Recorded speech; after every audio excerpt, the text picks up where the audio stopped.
মুন্সিগঞ্জ সদরের রামপালে কৃষি জমির পাশে সড়ক থেকে প্রায় ৩৭ কেজি ওজনের কষ্টিপাথরের একটি বিষ্ণু মূর্তি উদ্ধার করেছে পুলিশ, যার আনুমানিক বাজারমূল্য প্রায় ১৫ কোটি টাকা।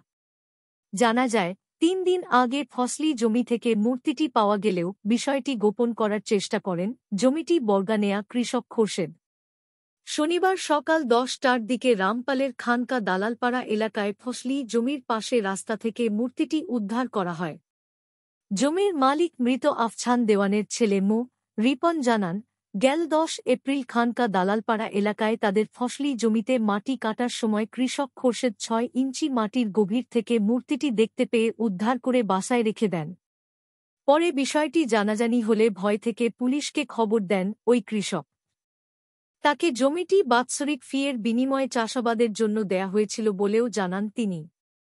হাতিমারা পুলিশ তদন্ত কেন্দ্রের উপ-পরিদর্শক এনামুল হক জানান, খবর পেয়ে ফসলি জমির রাস্তার পাশ থেকে মূর্তিটি উদ্ধার করা হয়। প্রত্নতত্ত্ব অধিদপ্তরের সাথে যোগাযোগ করে তাদের কাছে সেটি হস্তান্তর করা হবে। Immigration to Canada. We provide the best quality service and solution for Canada immigration. Please visit our website and contact for details.